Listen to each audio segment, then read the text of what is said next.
Ben Thomasis from Queens Community House, Louisa Chafee from UJA, all right, Michelle Yanch from Good Shepherd Services, I think is here with us, yes, very good, Meg Barnett from Nonprofit New York, and we'll hear from a few others in just a few minutes. Last year, the city procured $12 billion in human services. That accounts for 40% of the city's procured goods and services. And the nonprofit sector makes up for a huge part of the city's economy, employing over 500,000 people, an overwhelming majority of whom are women of color. Unfortunately, many of these partners wait months, up to more than a year, to get paid for services they provide for New Yorkers. And many of our partners today have experienced this firsthand. The overwhelming majority of human service nonprofit organizations serve in the best interest of New Yorkers who rely on them. Yet too many face challenges when doing business with the city. Ensuring that they're paid on time and fairly is essential to getting resources in place that our city needs. New Yorkers use these organizations every single day, and they stepped up to the challenge when our city was in crisis. These organizations demonstrated endless commitment at the height of the pandemic when their workers showed up to make sure that residents were fed, housed, and had the most fundamental needs met.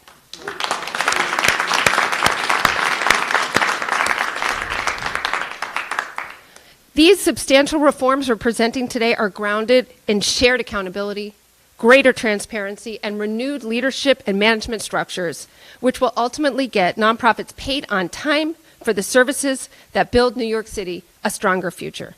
I cannot imagine a better love letter to New York City on Valentine's Day.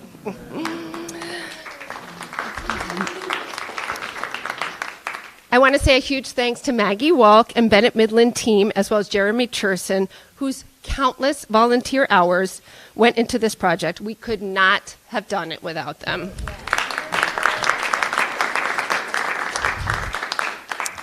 So let's hear from some of our speakers. First up is David Garza, the president of Henry Street Settlement House and our host here today. All right, David. Thank you so much. Welcome all of you to Henry Street Settlement. It's really extraordinary to be amongst so many partners in city government, partners in philanthropy, and our partner and sister providers here in the human service nonprofit community. Henry Street Settlement is grateful and proud to host this event, to release the findings of a better contract for New York, a joint task force to get nonprofits paid on time. Talk about not burying the lead in the title of the report. We really, really appreciate that, and we're thankful to Mayor Adams and Comptroller Lander for making the issue of on-time payment a fundamental issue. Thank you. We'd also like to thank Amy Sonnenman and Annie Levers, task force co-chairs. We're thankful to the entire task force, which includes many sister settlement houses and a spectrum of partners from across the sector. We thank Deputy Mayors Wright and Springer-Torres for being here today, as well as Lisa Flores, Chief City Procurement Officer and Director of the Mayor's Office of Contract Services. And we acknowledge City Council members, Councilmember Justin Brennan, Councilmember Julie Wan, Councilmember Rivera, and our Councilmember Marte, who are our local council members here at Henry Street Settlement. I'd also like to thank the entire team at Henry Street Settlement, all 645 of you, because you are the heart and blood of Henry Street Settlement, and we rely on you to deliver the important services that were described on a daily basis. And I'd also like to thank Henry Street's Board of Directors, some who are here today, because they help us create the financial and organizational flexibility so that we can deliver on our mission.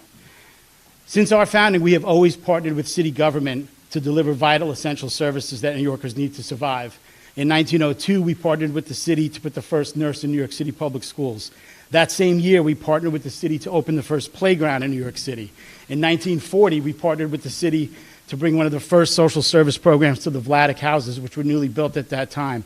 In 1946, we partnered with the city to open the first mental health clinic in public housing. In 1972, we partnered with the city to open the first family shelter in the country, which is still the model of family shelter today.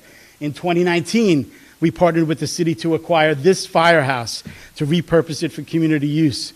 It was decommissioned after 9/11, and today it continues to serve as a first responder for individuals and families in need, but of crisis of a different nature. Here we provide eviction prevention, emergency cash assistance, health insurance access, food stamp access, a parent center where we work with ACS to reunite families and children that have been separated, and we could not remain as grateful as we are without our partnership with the city to run these vital services. Henry Street Settlement is vital today as it ever has been in its history, particularly as this community looks to recover from the devastating impact of COVID and the systemic racism and structural inequities that it has laid bare. Close to half of this neighborhood, like so many neighborhoods across the city, struggle to keep a roof over their head, food on their table, access to quality health care, education, and employment opportunities. And the individuals and families of this neighborhood and so many others rely on the Henry Street settlements and our sister settlements and a constellation of human service providers across the city to deliver life-sustaining services and the promise of hope and opportunity. We work tirelessly to deliver essential services that serve as a lifeline to countless New Yorkers and are the fabric of the safety net that is needed to help the city recover from COVID and move forward.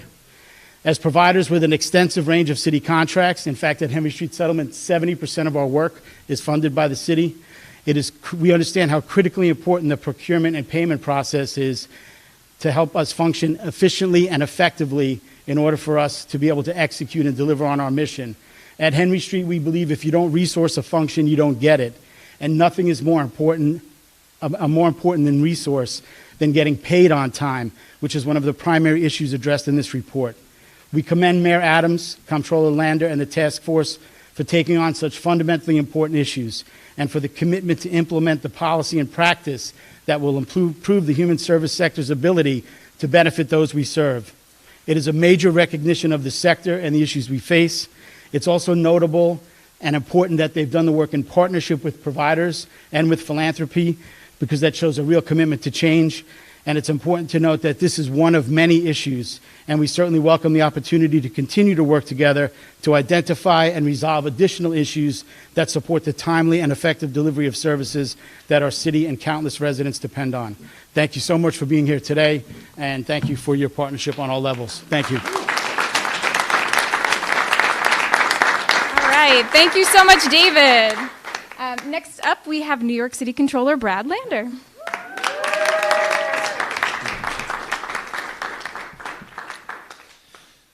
Good morning and happy Valentine's Day. It's a great day to show some love to our nonprofit human service providers. And not just one day of sugary treats, but making sure that they are appreciated as a foundational part of our city's social contract, and that they get paid on time for the essential work that they do. The folks in this room, here on both sides of the dais, know that our city's nonprofit human service providers are lifelines every single day for literally millions of New Yorkers. And we'll just go through it. You heard from David just what's happening in this building today. And we're actually going to go talk to some of the young people and some of the seniors that are here. But today, thanks to the work of the folks behind us and others like them all throughout the city, hundreds of thousands of seniors are going to get a meal, are going to get a chance to socialize with other people, play some bingo, and listen to some engaging conversation. Hundreds of thousands of young people are going to participate in after-school programs, the kinds of things that don't just help them learn, but strengthen the skills and tools of resilience that, boy, this pandemic has taught us is at least as important as what happens in the classroom long before the pandemic, but especially through it. New Yorkers were able to avoid going hungry because of emergency food providers, avoided becoming homeless thanks to outreach organizations, to housing support, to affordable and supportive housing. If they did wind up facing eviction, they got help coming into a shelter system so they didn't have to stay on the street. They got connected to mental health care, to supportive housing, to job training.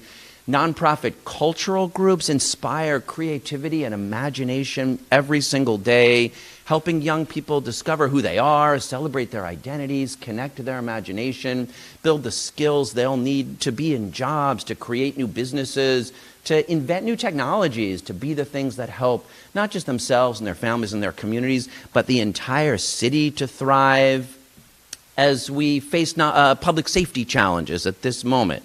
It's nonprofits, some of whom are here today, that are at the heart of the investment in communities, in providing mental health care, in cure violence and community safety programs that are central to what we mean when we say invest in communities. Nonprofit groups are key to the community resilience we're going to need to face the climate crisis. In the coming era, we're going to see a new generation of nonprofit activity helping make sure that we shift to a just transition, that people get jobs in that sector, and that vulnerable communities, whether that's to heat waves or to flooding or to rising seas, have the support they need, not just to survive through the coming crises, but to thrive through them.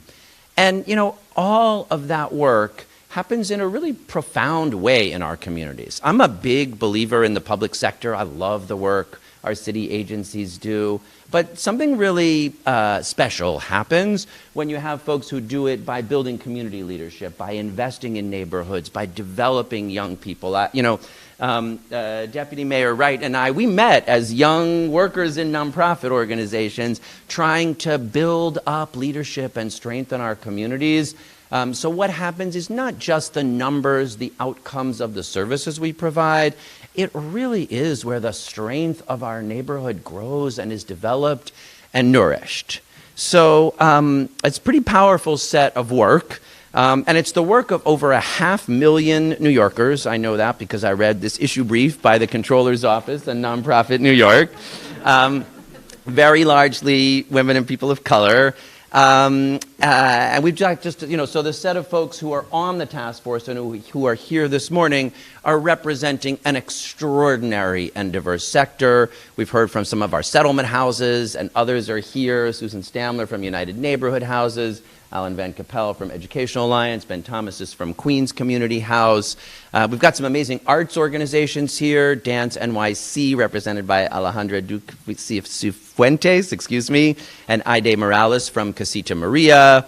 I mentioned our cure violence groups. Kay Bain is here from Comprehensive Community Development. Big nonprofits like the YMCA and UJA, and small nonprofits who are just getting started but really developing that kind of community leadership. And of course, not everyone gets to spend Valentine's Day with their Valentine. And not everyone is so lucky as to have a partner whose wish for Valentine's Day is that we should spread the love and make sure all New Yorkers.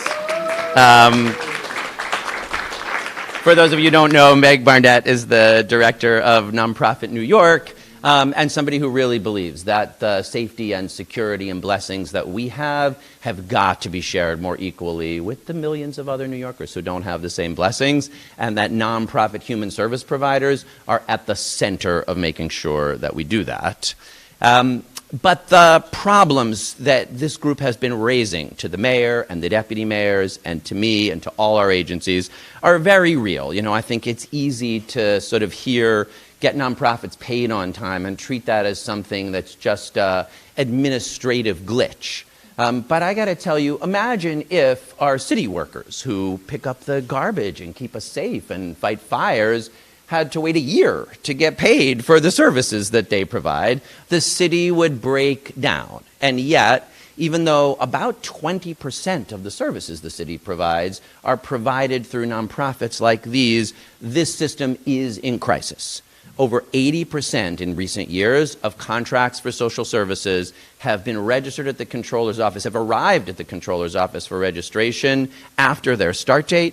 Nearly 40% of them more than 6 months later, the latest contracts as much as 2 years late. What that means for large nonprofit organizations is that they're paying millions of dollars a year in interest to float the city's social services, whether they can get a loan or whether they float it internally. And what that means for our smallest organizations is they can't survive because they don't have an ability to get a lot of capital or a lot of money in the bank. Kay was mentioning to me that a lot of these brand new violence interrupter organizations, they're just getting started, so they don't have a lot of money in the bank. They don't have an endowment. But their contract that they got registered, that they had to start work on in July, only just got registered, I think, last week. Luckily, we are here today to fix this. I was so delighted that right after the election, Mayor Adams, immediately when I reached out, said, absolutely, Brad. When we say we're going to be getting stuff done, we have to put making sure that we confront the crisis in nonprofit procurement right up at the top of the list. And I was delighted to be able to get to work together right away with then transition director, and now Deputy Mayor Sheena Wright, and to work with a whole team of other deputy mayors, including Maria Torres Springer. And you can tell that there is very serious leadership on this at City Hall, a commitment to really get it done. I want to say an enormous thank you to our co-chairs. We could not be more lucky than to have Annie Levers and Amy Sannenman representing the controller and the mayor's office, co-chair and lead this task force. Let's say just like a big, big thank you to them. Those of you who know them both are not surprised, but it was a lot of work to incorporate so many voices, conduct so many focus groups, listen to people, but also start right away building the infrastructure for implementation. I'm not going to go through all the recommendations in the task force report, but you have them here or we'll get copies afterwards. They include some things that seem pretty simple, but aren't happening now, like set real time frames and deadlines and measure performance against them and do that in an ongoing basis so you can really see what's working. Like get the system that's set up but not yet really functioning to be transparent to all across the nonprofit providers and all the agencies through Passport, to focus on fairness and equity, to help train and support people who are in the system, do the capacity building and the follow-up that really makes this work possible. We have amazing leaders to lead that implementation. So I'm really proud on my side to have Charlotte Hamamjian as our new Deputy Controller for Contracts and Procurement. Welcome, Charlotte. Charlotte's already been a procurement leader in 4 city agencies and has already helped our office start to figure out how we're going to do this. And we are lucky to have as a partner in City Hall as our new director of the Mayor's Office of Contract Services and Chief Procurement Officer for the city, Lisa Flores. Lisa spent 8 years in the controller's office identifying this problem and quantifying it and really speaking to and building the platform for change. And Lisa and Charlotte together were really excited to have lead the implementation of this work. That is going to take a lot of other partners as well. There are some changes in local law that are likely to be necessary, as well as at the Procurement Policy Board. So I could not be more excited to have as our lead partner on these issues in the City Council, Julie Won, who is, I'll be honest, I don't know if other people before have said, you know what I want to do? I want to chair the Contracts Committee, because that's where a huge amount of the most important work for New Yorkers happens. But Julie, we're really glad that you stepped up to do it. I know Julie is going to be a tremendous partner in this work. Wonderful also to have Chris Marche here. We're happy to be in your district, and you represent some amazing nonprofits, not only Henry Street. And I really look forward to working with Deputy Mayors Wright and Torres Springer. Actually, several of the other deputy mayors and deputy mayor level staff have been briefed on and really engaged here. And the mayor himself has said to me on many occasions, again, that get stuff done idea, it starts here, working with our partners, making sure they have the resources to do it. And I'll just conclude by saying, if you go through the report, what you'll see is that it's not, okay, we did this set of work, the report is out, it's got a deep follow-up proposal for each piece of the work, but it's really a partnership. There's work City Hall has to do, there's work the oversight agencies have to do, there's work the contracting agencies have to do, there's work the nonprofits have to do, there's work the controller's office has to do. It's going to take collective, ongoing responsibility if we are going to have this report implemented, nonprofits paid on time, and the sector thriving. And really, that's the spirit of nonprofit work. It's like a recognition that we all do better when we all do better. And there's no way we can all do better when it takes a year to get paid for the work that you do. So that's what we're here to fix. Thank you so much, everyone, for being such a strong part of it. Yeah, let me leave you. Thank you. Okay, next up is My former boss, who I unfortunately had a very brief time to work with, but your deputy mayor, Sheena Wright. Thank you. Thank you so much. And, I have to just add my thanks and appreciation to Amy and Annie. There's a saying we have at City Hall, right, Maria? Give it to a woman.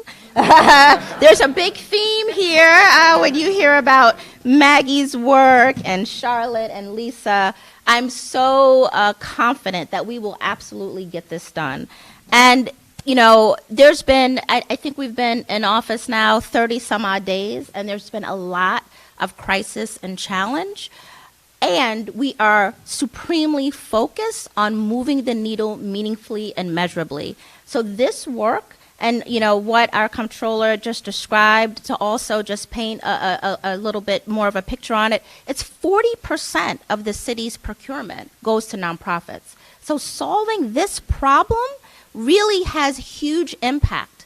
And just to really appreciate all of the amazing work that Comptroller Lander just described, if you're a nonprofit leader, as he said both he and I were, and you have to worry about whether or not you're going to make payroll because the city hasn't paid you on time, whether or not you're going to pay your vendors, who are mostly small businesses who are depending on you, who can't get paid, really struggling to figure out how you're going to pay your rent this month, because you just haven't been paid for the services that you are ably rendering, all while someone is literally standing in your doorway needing your support. Nonprofits coming out of COVID are going to be even more challenged than they have been in the past. So it's absolutely imperative for us to get this done. I'm so proud of the work that the task force did. And they worked extremely hard. Bennett Midland, very grateful. They are not a huge consulting company. They're a small firm, but they donated their time and services to this effort. Really deeply appreciated. And a real example. And what I love most about this report is that it is an action memo. It's not, here's some strategies, these are some thoughts, these are some problems. It's, this is what you need to get done first, second, third, fourth, and fifth. And we are activated. The entire City Hall is activated. The agencies, all of the ACOs have already met. And they said, we want to do this. We've been wanting to do this for years and years. And now we have the leadership and the drive and the foresight and the plan to actually get it done. Very, very, very grateful for our comptroller and our mayor, who are committed to working together, who are committed to ensuring that they use their leadership, their roles, their power to make sure that they are meaningfully and measurably moving the needle for New Yorkers. This is an important step forward. I'm so grateful that I'll also be able to do this work in partnership with my sister deputy mayors, Maria Torres Springer, as well as Ann Williams Isom, who is a key leader in this work. There's a lot to do. I encourage everyone to continue to hold us all accountable, and make sure that we deliver on the hard work of this task force. Thank you so much. All right. Thank you, Deputy Mayor Wright, and thank you again for all of your leadership throughout this process. It really could not have done it without you. Next up, we have Deputy Mayor Maria Torres Springer, who is also a member of this task force and is now in City Hall. Good morning, everyone. Happy Valentine's Day. I'm so happy to be here for a number of reasons, and as I just look at the constellation of people who have joined us today, it really is just incredible, because what we have here is just incredible firepower, depth of expertise, but also depth of relationships. A number of leaders who have been on different sides of this issue. We don't always agree on every single policy issue out in the world, but there is unanimous agreement that this is a problem that needs to be fixed and is imminently fixable. And what we have, probably for the first time in a while, which is what makes this really exciting and a real window of opportunity, is the alignment of political will, the alignment of having a plan, the alignment of having incredible partners who not only have delivered all of these ideas, but as Deputy Mayor Wright mentioned, we are sure will hold us all to account. That alignment, those dynamics will ensure that the report doesn't just stay a report, but is actually an action plan for the future. And it's also very clear, as the Comptroller mentioned, that it needs to be a whole of government approach. And it is no small thing that we have in the first 40, 45 days, the new mayor of New York City, the new Comptroller of New York City, really joined at the hip here, together with amazing partners to make sure that we get things done. And given the work that I'm doing together with many, many partners in government, it's clear that this work really isn't just about good government, and it's not just about ensuring that we have timely and effective delivery of services to our residents. This really is a matter of our economic recovery in this city.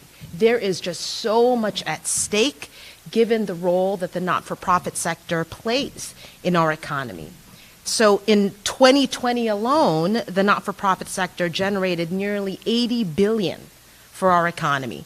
And has already been mentioned, it employs over 500,000 people. That is almost 20% of New York City's workforce.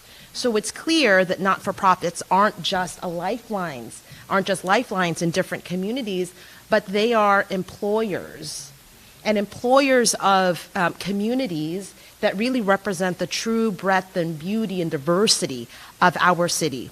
It's been mentioned, according to an amazing analysis by the Comptroller's Office and many others, that 56% of all not-for-profit employees are people of color, 64% are women, and in the Bronx, more than 1 in 3 workers is employed by a not-for-profit organization.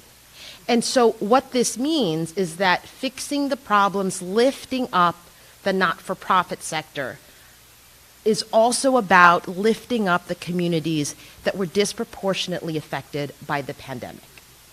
There is really just so much at stake. And when I wasn't in government, I, of course, spent some time in the not-for-profit and philanthropic sectors, and those experiences gave me a real first-hand view that these challenges are real. But I've also been a big believer, and it may not be the most glamorous thing, but if you want to make real change in government, you go at contracting and you go at procurement. It's kind of the holy grail of government and of change. And that's what this task force has done. That's what the report really reflects. And we know, given not just the approach and partnership, but the real bias towards action that Mayor Eric Adams has, that the Comptroller has, that we can do this. We can do better. We can reform our contracting processes so not-for-profits don't have to wait. We can help our struggling not-for-profits get back on their feet. And we can drive the type of recovery across the 5 boroughs that depends on, because it always has, make no mistake about it, every single recovery in our city has depended on the strength, and the resilience, and the love that not-for-profits have for their communities. And so that's what this is about, and we're excited to get to work. Thank you.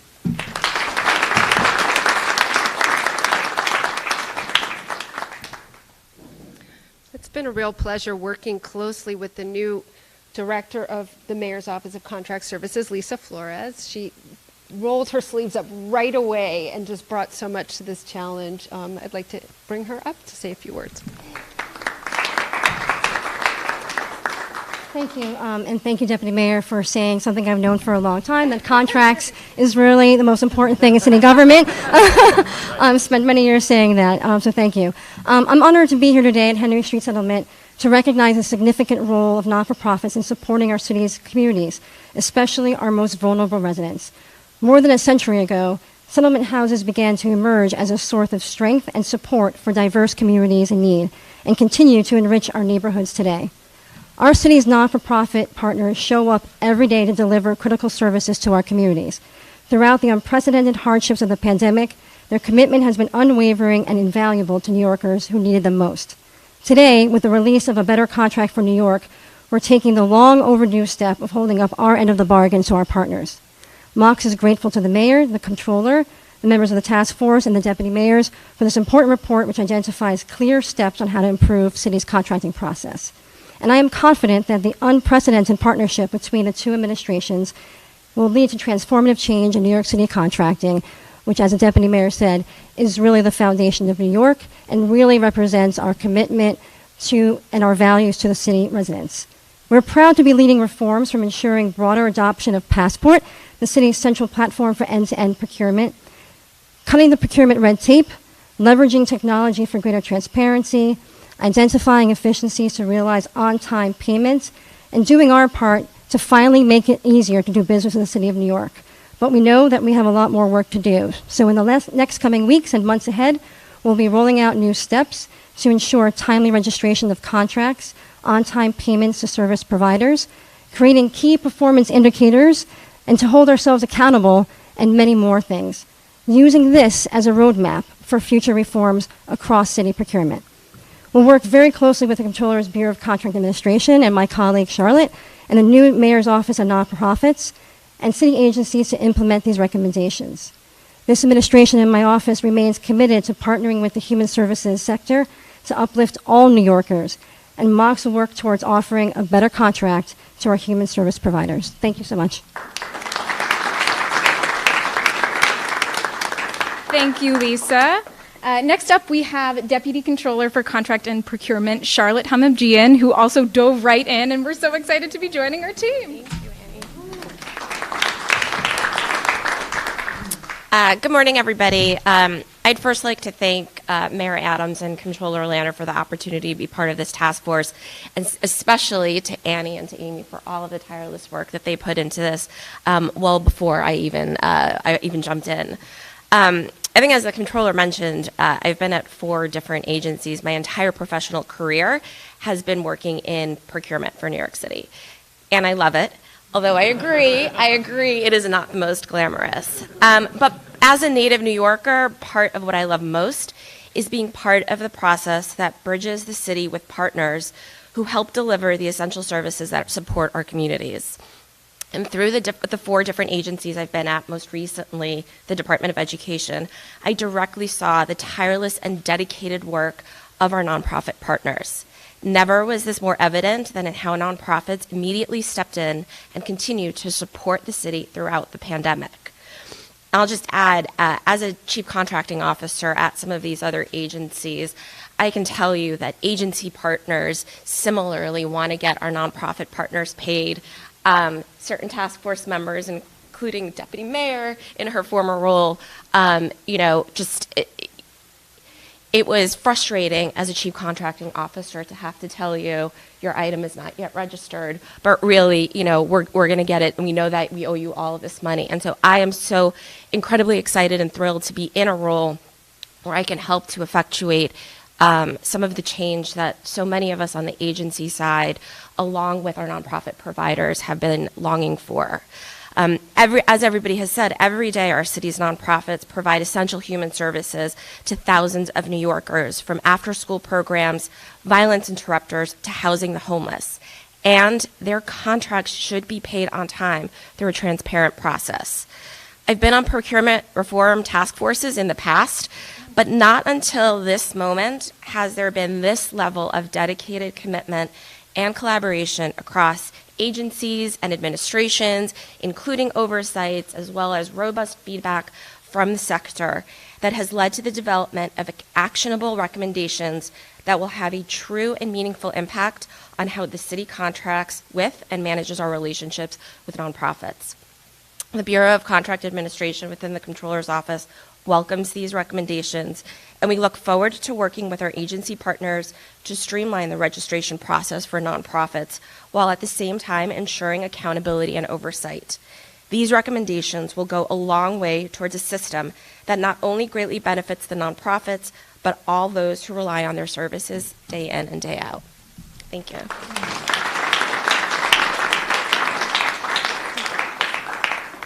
As you've heard, it really takes a village to make this happen, and we want to make sure that we get some voices up here of the amazing nonprofits that were part of the task force. First up is Debbie Almontaser, who's the co-founder of Bridges Cultures Group, Muslim Community Network, and the Yemeni Merchants Association.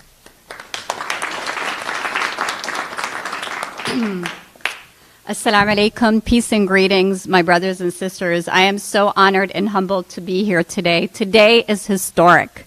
Historic because we are changing a system that has failed so many New Yorkers. And those New Yorkers are the very people that deserve the services day in and day out in shelters, in youth programs, in soup kitchens. And I can go on and on about the list of the people that we have to make sure that we're serving. I want to first start by thanking Mayor Eric Adams and actually the Comptroller, Brad Lander, who I've known for years and who have really taken such leadership in the very beginning of their leadership, saying we have to change this system. Today, as I said, is historic, and I appreciate all the deputy mayors that are here, all of the people who put our committee together. The task force was not just a task force of a bunch of people who came and met. We did real work.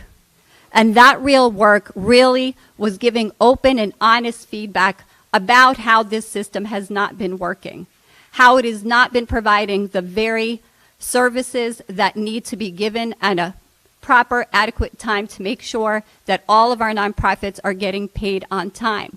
In addition to that, making sure that small nonprofits, which I am one of the leaders of two organizations that I helped co-found, the Muslim Community Network and the Yemeni American Merchants Association, both serving Arab, Muslim, and South Asian populations. And because they were small, it was hard to get contracts.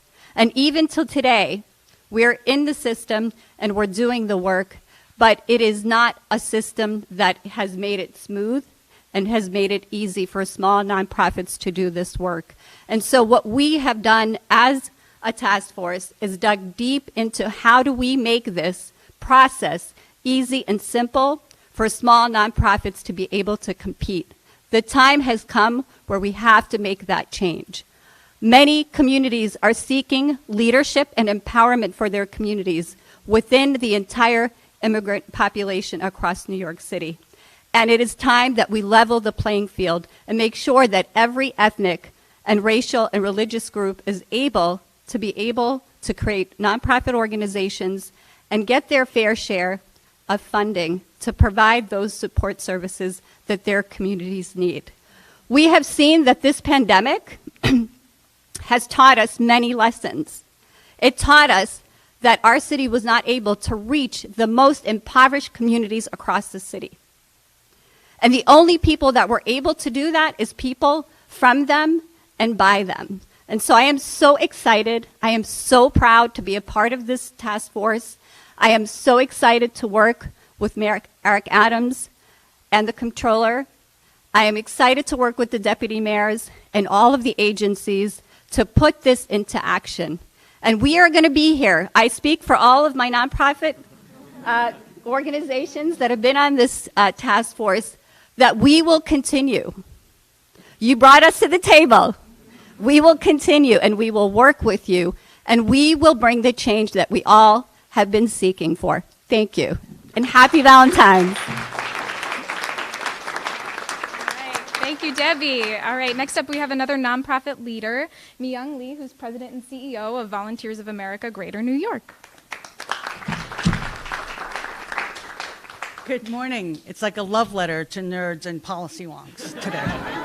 So my name is Mi-Young Lee, and I'm the president and CEO of Volunteers of America, Greater New York, an anti-poverty organization working to end hunger and homelessness through housing, health, and wealth building services. Don't worry, the lights always do that when I go out somewhere. It's just this thing that I have.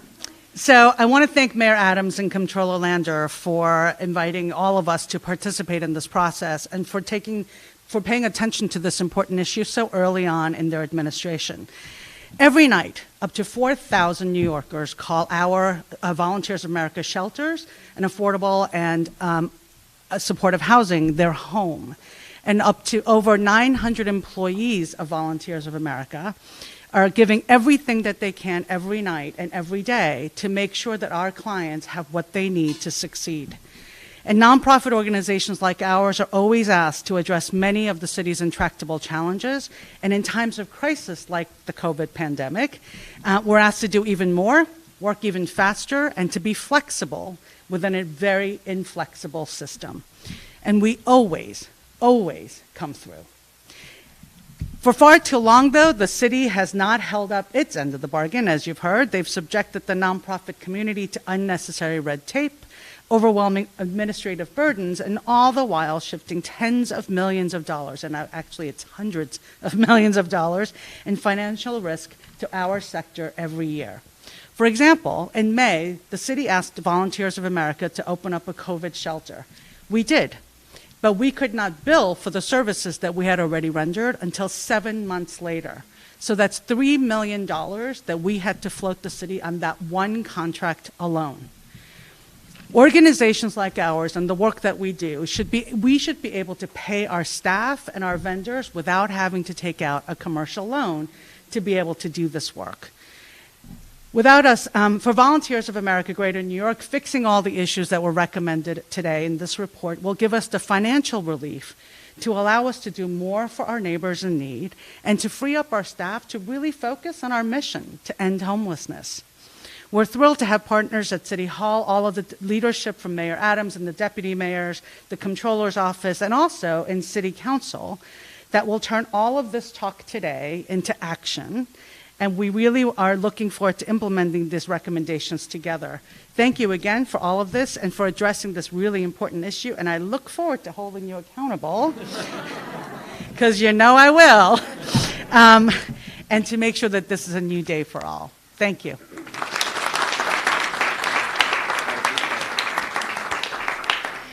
As Mi-Young mentioned, it's very important to have partnership at City Council, and we're really excited to have with us today Council Member and Chair of the Contracts Committee, Julie Wong. Thank you so much.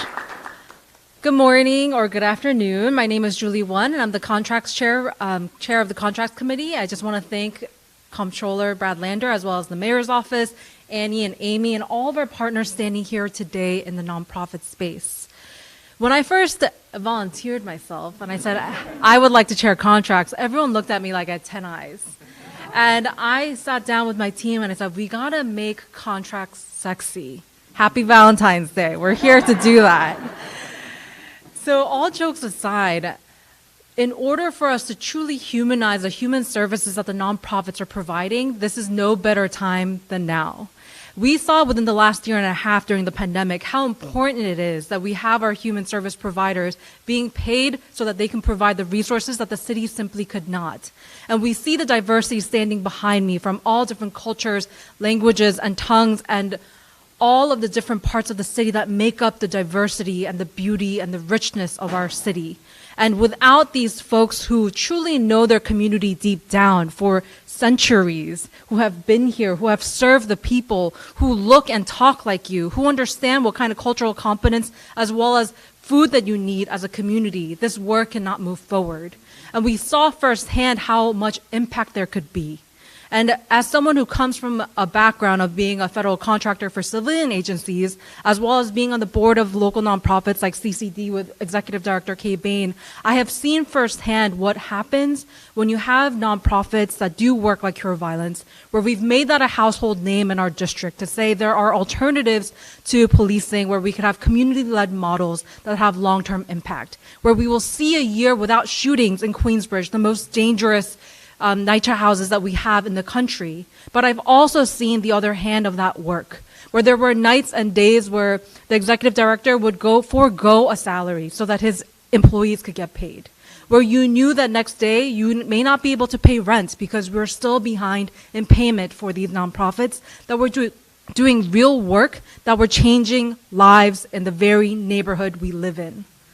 Just to humanize it even more, when we talk about human services, just a few blocks down, my colleague Chris Marte and I were at the park a few blocks up where a young woman, a Korean-American woman who was 35 years old, was followed from her Uber and stabbed to death in her own bathtub.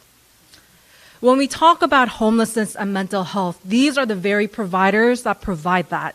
These are the very people that can make long-term impact so that we have real solutions that can make sure that we feel safe, that I'm not walking around as an Asian American woman constantly looking over my shoulder to say, are those footsteps following me home? Am I safe in my own city? The very community that makes up our government, as well as our nonprofits and the human services, are what makes this city New York City. And we need to make sure, and as the committee chair for contracts, I assure you that I will continue to be in partnership with the mayor's office as well as the comptroller's office so that the city council has your back as nonprofits. That we will be here to say we need to make sure that there is reform for discretionary funding, the procurement process, and we will continue to make sure that in any way that we can help with the actual process reform of contracting and procurement, that we will be there to help you legislate. And if there are other ways that we can provide oversight, we will do that too. So I look forward to continuing to partner with all of you here, and I'm just grateful for how quickly we hit the ground running, thanks to leaders like Annie and Amy and everyone standing behind me. Thank you so much.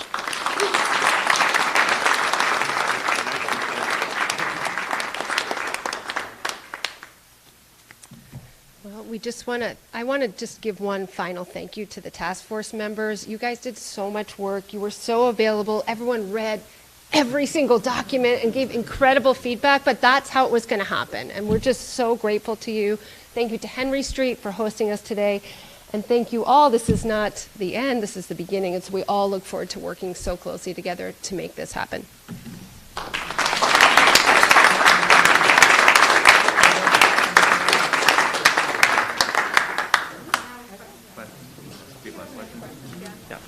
We'll take some questions if people have them. Yeah, David. On the report, for relief for nonprofits that took out loans because the interest on those are not reimbursable. So what would that look like? How long would you go back to reimburse some of the debt on those loans?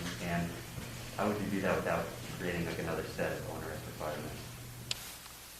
This is a really good question. There was actually a pretty robust conversation about this in the task force. Ben Thomas has pushed us pretty hard on doing a set of things. I mean, right now, you can, if you take out a bank loan and there's interest payments on it, you can build that interest into your contract, but you're not getting extra for it. So you put a budget together to pay your staff and pay your rent, and now that interest is on top, but your budget's not going up. So we have to find a way to make sure that we can recognize it.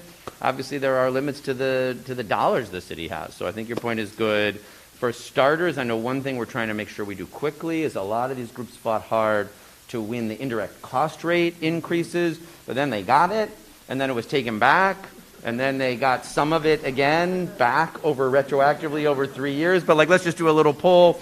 How many of you have seen $1 of indirect cost rate increase in payments, and how many of you have 1, 2, or 3 years worth of indirect cost rate payments that you billed for but not received? So that's where we're going to start. That's money that they already are owed that we just need to hurry and get out the door. So that's step one. And then I think this question of, can we go back and recover some of the additional payments, or at least set up a system going forward where it's made regular.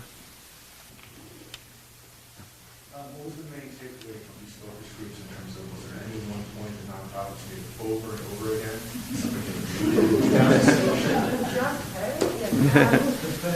I think that the answer is that they just want to get paid on time and in full, and that you can create quick fixes and band-aids for these other issues, but the underlying issue is the problem to focus on, which is getting them paid on time. Right? Mm-hmm. Yeah. A few questions about timing. First of all, when did this all get started? When did it all come together first? And then second, when do you expect to actually start seeing change? Is there a deadline that we can say, nonprofit contracting is going to be better by 2024 or whatever? I'll take the first one, and I don't know, maybe Lisa and Charlotte could come and talk a little about the timeline going forward, or others can.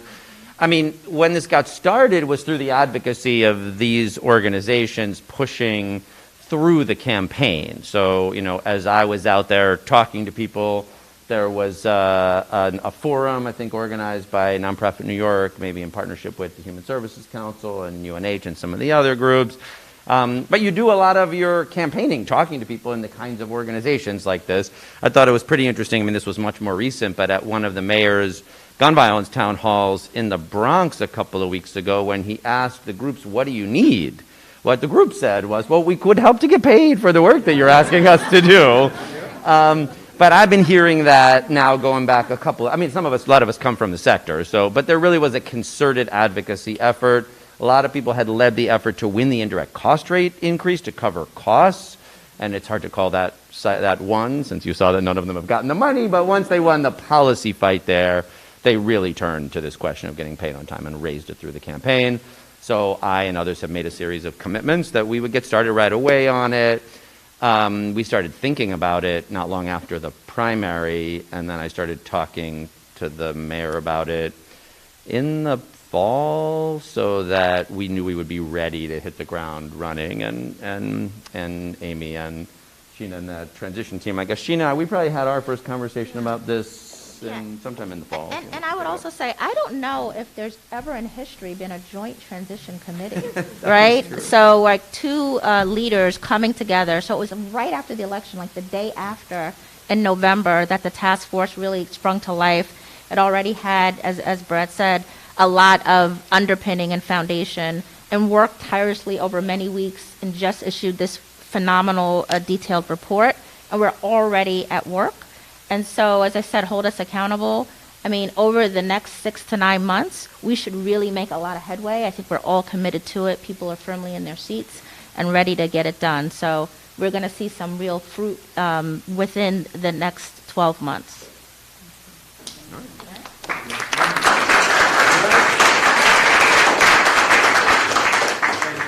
So it seems like it's going to take more staff members, more training, more tech improvements. There's also this mandate for agencies to cut 3% of their budgets. So how is that going to happen within that context? Yeah, and I guess the deputy mayor should, you're right that this will take some resources to do this work effectively and that we are trying to manage thoughtfully. Now, if we can cut down on the amount of time that the contracts take, then we'll save a lot of money in unnecessary interest payments. So this is not only increased cost, this will increase savings over time, but we will need some resources at the front, and that's why we're lucky to have a couple of deputy mayors and the chief procurement officer here are very committed to the work. Absolutely. And just to say, I think it's precision investment, right? We've got to look where there's things that we can do without and really invest in the things that are going to really move the needle. As the controller said, that's really going to have a huge impact. So this is a priority for the administration as well as for the controller. David, I think there's also opportunities for cost savings as well. Because when you look at the process overall for procurement or even for contracting, you're going to still find spaces, especially as you're streamlining the process or automating certain things with the new programs or platforms. You're going to have cost savings where you could reallocate that funding so that you can make up for the gaps for the extra investments that you will have to have. And this Thursday, we're going to have a passport hearing at City Hall as well on the council side. So as all of these things continue to happen and we continue to make changes to the existing platforms, I think we'll continue to see progress that way too, faster than you would imagine. Thank you all so much.